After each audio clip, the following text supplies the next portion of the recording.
एक बार एक बहुत ही दुखी व्यक्ति एक महात्मा के पास आकर कहता है, मैं अपने जीवन से बहुत दुखी हूं। मैं अपने बीवी बच्चों और अपने परिवार को भी खुश नहीं रख सकता। मैं अपने लिए भी कुछ नहीं कर पा रहा। कभी कभी तो मुझे अपनी जिंदगी को खत्म कर देने के भी ख्याल आते हैं।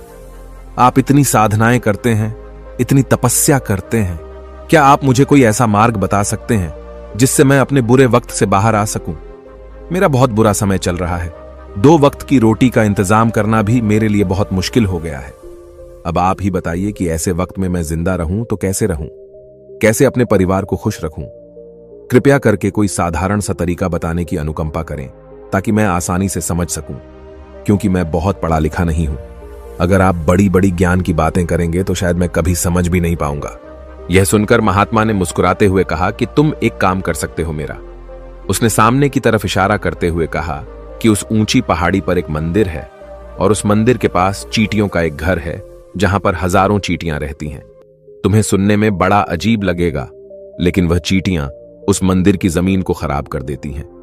उस मिट्टी की उपजाऊ शक्ति वह खत्म कर देती हैं, जिसके कारण वहां पर कोई भी पेड़ या कोई भी घास पनप नहीं पाती है। तुम मेरा एक काम करो, उसके बाद मैं तुम्हें तुम्हारे सवालों के जवाब दूंगा। तुम 7 दिन तक रोज उस पहाड़ी पर जाओ और उस चींटियों के घर को तहस नहस कर दो, उसको तोड़ दो। जब भी तुम्हें कोई चींटियों का घर दिखे मंदिर के आसपास, तो उसे वहीं पर तहस नहस कर देना। लेकिन याद रहे, घर को तोड़ने में कोई भी चींटी मरने नहीं चाहिए। इस बात को समझने का प्रयास करते हुए वह युवक वहां से चला गया। शायद उसको कुछ समझ में नहीं आया था कि महात्मा जी ऐसा क्यों करवा रहे हैं।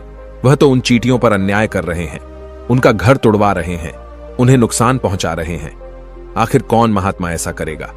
लेकिन फिर भी उस महात्मा की बात मानते हुए वह अगले दिन से ही पहाड़ी पर जाना शुरू कर देता है। जब वह पहले दिन पहाड़ी पर पहुंचता है तो देखता है कि बहुत सारी चींटियां अपना खाना जुटाने में लगी हुई हैं। सारी चींटियां कतार से चल रही थीं और अनाज के छोटे छोटे कण उठाकर अपने घर में जमा करती जा रही थी। यह देखकर पहले तो उस युवक का मन कमजोर पड़ गया। उसने सोचा कि ये इतनी मेहनत करके अपना घर भर रही हैं और मैं इनके घर को तबाह कर दूंगा तो इनको कितना बुरा लगेगा। लेकिन फिर उसने उस महात्मा की बात याद करते हुए उस घर को तोड़ना शुरू कर दिया। जल्द ही चींटियों में हाहाकार मच गया। वह इधर उधर दौड़ने लगी। अभी तक जो कतार में चल रही थी, अब वह बिखर गई और इधर उधर अपनी जान बचाने के लिए भागने लगी। थोड़ी देर में घर टूट गया और सारी चींटियां इधर उधर छुपने के लिए भाग चुकी थीं। यह करने के बाद वह युवक दुखी मन से वापस अपने घर पर लौट आया। उसका मन परेशान था, दुखी था, पश्चाताप से भरा हुआ था। फिर उसने अपने बिस्तर में रात में लेटे लेटे ही सोचा कि अब तो उन चींटियों का घर तबाह हो चुका है। अब वहां वापस जाने से क्या प्रयोजन है? अब क्या फायदा होगा? क्योंकि चींटियों का घर तहस नहस करने के लिए महात्मा जी ने कहा था, जो मैं कर चुका हूं। लेकिन फिर कुछ सोचकर अगले दिन उसने फिर से जाने का निश्चय किया और अगले दिन सुबह सुबह उठकर वह वापस उसी पहाड़ी पर पहुंच जाता है। पहाड़ी पर पहुंचकर वह उसी जगह पर पहुंचता है जहां पिछली सुबह उसने उस घर को तहस नहस कर दिया था। लेकिन वह यह देखकर चौंक जाता है कि उन चींटियों ने फिर से अपना घर उसी जगह पर बना लिया था और अब वह फिर से अपने घर के लिए सामान इकट्ठा करने में जुटी हुई थी। उस आदमी को देखकर लगा कि यह चींटियां कितनी मूर्ख हैं। इनको पता है कि कल ही इनका घर इसी जगह पर तबाह किया गया है और उसी जगह पर उन्होंने अपना नया घर भी बना लिया। और यह सोचकर वह आदमी हंसने को हुआ। लेकिन फिर से महात्मा की बात याद करते हुए उसने उन चींटियों का घर फिर से तबाह करना शुरू कर दिया। फिर से उन चींटियों में हलचल मच गई और थोड़ी देर में वह चींटियां इधर उधर अपनी जान बचाने के लिए भागने लगी। कुछ ही देर में उनका घर फिर से नष्ट हो गया और वह युवक थोड़ा संतोष के भाव से कि इस बार तो मैंने अच्छी तरह से उस घर को तबाह कर दिया है, अब तो वह चींटियां यहां पर अपना घर बना ही नहीं पाएंगी। इसीलिए जाने से पहले उसने उस घर पर ठंडा पानी भी डाल दिया ताकि चींटियां वहां पर अपना घर न बना सकें। और इस तरह अपना कर्म पूरा करके वह युवक फिर से अपने घर लौट आया। आज रात में सोते वक्त फिर से वह इंसान यही सोच रहा था कि क्या महात्मा यह सही काम करवा रहे हैं? क्या किसी का घर तबाह करना किसी सिद्ध पुरुष को शोभा देता है? क्या हो अगर वह महात्मा सिद्ध पुरुष हो ही ना? क्या होगा अगर वह मुझे बेवकूफ बना रहे हो? लेकिन फिर उसने निश्चय किया कि मैं अपने काम को पहले पूरा कर लेता हूं, उसके बाद ही पता चलेगा कि महात्मा मुझसे ऐसा क्यों करवा रहे थे। और यही सोचकर वह रात में सो जाता है। अगले दिन सुबह उठकर वह फिर से उसी पहाड़ी की ओर निकल जाता है। पहाड़ी पर पहुंचकर वह उसी जगह पर पहुंचता है जहां पर उसने उनके घर को तबाह कर दिया था, और वह यह देखकर खुश हो जाता है कि वहां पर कोई भी घर नहीं था। सारी चींटियां वहां से भाग चुकी थीं। अब उसने सोचा कि अब मेरा रोज रोज आने का क्या प्रयोजन, क्योंकि चींटियां तो अपना घर बदल चुकी हैं और महात्मा जी ने मुझे 7 दिन आने के लिए कहा था, लेकिन आज तो तीसरा ही दिन है। अब बाकी 4 दिन वापस आने का क्या प्रयोजन। और यही सोचकर उसने निश्चय किया कि यहां से वह सीधा उसी महात्मा के पास जाएगा और उनको यह सारी खबर बता देगा। जब वह वापस मुड़कर उस पहाड़ी से उस महात्मा की कुटिया की तरफ जाने लगा तो उसने देखा तो अचानक उसकी नजर एक और घरौंदे पर पड़ी जो कि चींटियों का ही बनाया हुआ था। मतलब कि वह घरौंदा चींटियों ने ही बनाया था और अब वह चींटियां नए घर में वास कर चुकी थीं। यह नया घर उनके पुराने घर से थोड़ी ही दूरी पर था, और जब उस युवक की नजर उस घरौंदे पर पड़ी तो उसने सोचा कि शायद महात्मा को पता था कि यह चींटियां अपना घर यहां से बदलकर किसी दूसरी जगह पर बना लेगी, इसीलिए उन्होंने मुझे 7 दिन आने के लिए कहा था। और यह विचार करके वह उसका नया घर भी तोड़ने के लिए पहुंच जाता है। जब वह वहां पहुंचा तो चींटियां उसी तरह अपने कार्य में लगी हुई थीं। वह अपने लिए खाना इकट्ठा कर रही थी और अपने घर में जमा करती जा रही थी। जो पुराना घर टूटा था वहां भी अनाज के कण बचे हुए थे और चींटियां वहां से भी अनाज इकट्ठा कर करके वापस अपने नए घर में ला रही थी। अब यहां पर फिर से युवक का मन थोड़ा कमजोर पड़ गया, क्योंकि वह खुद भी कमजोर था, खुद भी वक्त का मारा हुआ था। इसीलिए उसके मन में उन चींटियों के प्रति दया का भाव उमड़ रहा था। उनके ऊपर उसे दया आ रही थी। वह चाहता था कि उनकी मदद करे, लेकिन वह उल्टा उनको नुकसान पहुंचा रहा था। लेकिन उस महात्मा की बात को याद करते हुए उसने फिर से उस घर को तोड़ने का निश्चय किया, और उसने इस बार बड़ी ही सावधानी के साथ बिना किसी चींटी को कोई नुकसान पहुंचाए वह घर तबाह करना शुरू कर दिया। वक्त थोड़ा ज्यादा लगा, क्योंकि किसी भी चींटी को नुकसान न पहुंचाने की शर्त महात्मा ने पहले ही रखी थी। इसीलिए उसको बड़ी सावधानी के साथ उन घरों को तबाह करना था। लेकिन आखिरकार उसने उस घर को भी तबाह कर दिया, और उस घर को तबाह करने के बाद वह बड़े ही दुखी मन से, इस बार वह पहले से भी ज्यादा दुखी था, क्योंकि उसने उनका नया घर भी तोड़ दिया था। वह उन चींटियों को बसने ही नहीं दे रहा था, और वह अब अपने आप को शैतान या दानव समझने लगा था। लेकिन फिर भी उस महात्मा की बात को मानते हुए वह अपने घर पर दुखी मन से वापस आ गया। रात में सोने से पहले एक बार उसने फिर से सोचा कि मैं कितना बड़ा शैतान हूं, कितना बड़ा दानव हूं। पुराना घर तो छोड़ो, मैं उन चींटियों को कहीं भी बसने के लिए कोई जगह ही नहीं दे रहा हूं। वह चींटियां मेरे बारे में क्या सोचती होंगी, वह कितना दुत्कारते होंगे उस परमात्मा को जो मेरे द्वारा यह काम करवा रहा है। लेकिन फिर भी उसने अगले दिन जाने का निश्चय किया, और अगले दिन सुबह सुबह वह फिर से वहां पर पहुंच गया। वह यह देखकर फिर से आश्चर्यचकित रह जाता है कि इस बार चींटियों ने एक और नई जगह पर अपना घर बना लिया था। वह पहले से भी ज्यादा ऊर्जा के साथ काम कर रही थी, और उन्होंने एक रात में पहले से भी बड़ा घर बना लिया था, और अब वह फिर से अपना अनाज और खाना इकट्ठा करने में जुटी हुई थी। यह देखकर उस आदमी को लगा कि यह चींटियां किस मिट्टी की बनी हुई हैं। मैं इनको बार बार यहां से भगाने की कोशिश कर रहा हूं, और यह वहीं पर अपना घर बना लेती हैं।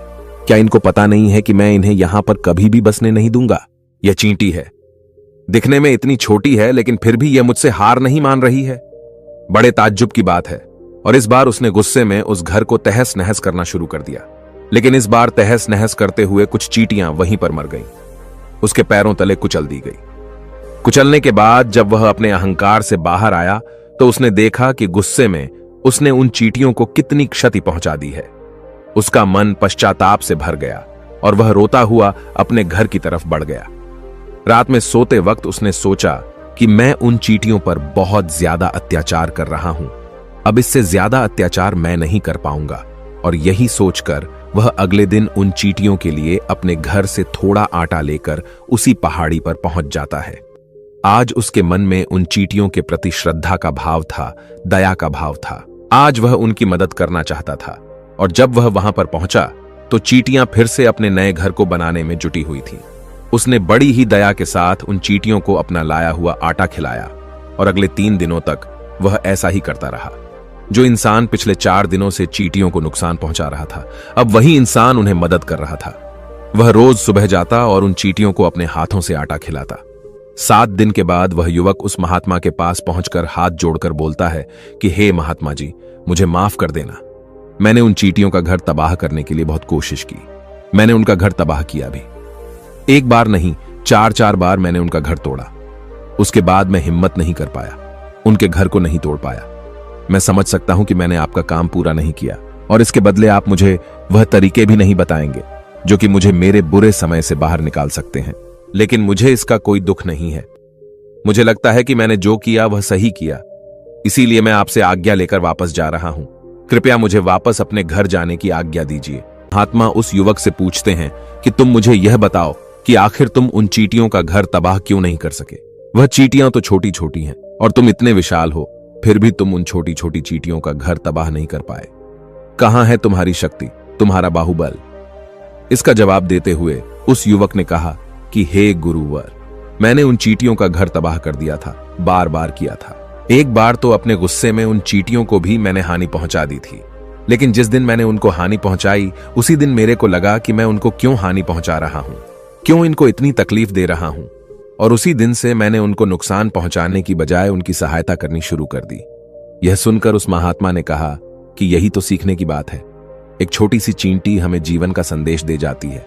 मैंने तुम्हें उन चींटियों का घर तबाह करने के लिए नहीं भेजा था, मैंने तुम्हें भेजा था ताकि तुम उन चींटियों से कुछ सीख ले सको। तुमने जो महसूस किया मैं वही तुम्हें दिखाना चाहता था। वो ये थी कि तुमने कितनी ही बार उनके घर को तोड़ने की कोशिश की, कितनी ही बार प्रयास किया कि उनका घर तबाह हो जाए, लेकिन वह हर बार अपना नया घर बना लेती थी। उन्होंने कभी भी हार नहीं मानी। अगर वह हार मान लेती तो चींटियां तुम्हें वहां पर नहीं मिलती। जब एक छोटी सी चींटी अपने विश्वास और मेहनत से इतने बड़े आदमी का दिल बदल सकती है, तो तुम तो इंसानों का मन बदल ही सकते हो।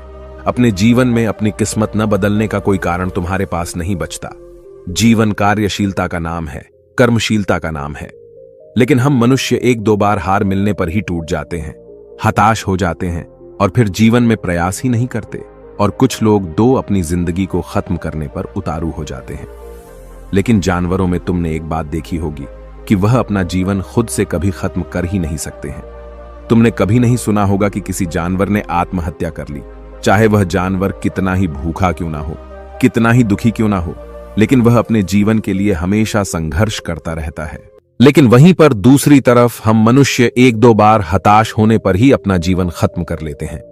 जीवन तो कर्म करने का नाम है, इसीलिए मृत्यु से पहले कर्म करना कभी मत छोड़ना, क्योंकि मृत्यु के बाद तो तुम परम विश्राम में चले ही जाओगे। तो उससे पहले कर्म करना क्यों छोड़ रहे हो, क्यों हताश हो रहे हो?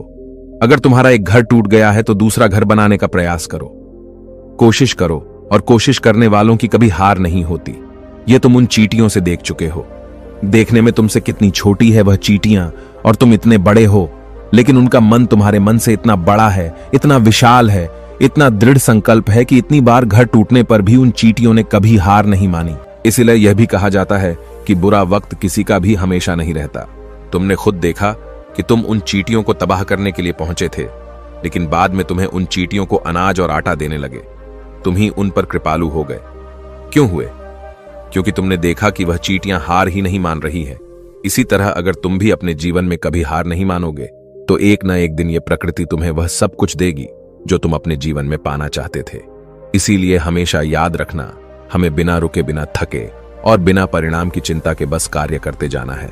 और दूसरा यह कि एक न एक दिन प्रकृति तुम्हारे उस कर्म का परिणाम तुम्हें जरूर देगी। तो दोस्तों, उम्मीद है इस वीडियो से आपको काफी कुछ सीखने को मिला होगा, और अगर कुछ सीखने को मिला हो तो हमारे इस वीडियो को लाइक, शेयर, सब्सक्राइब जरूर कर लीजिएगा।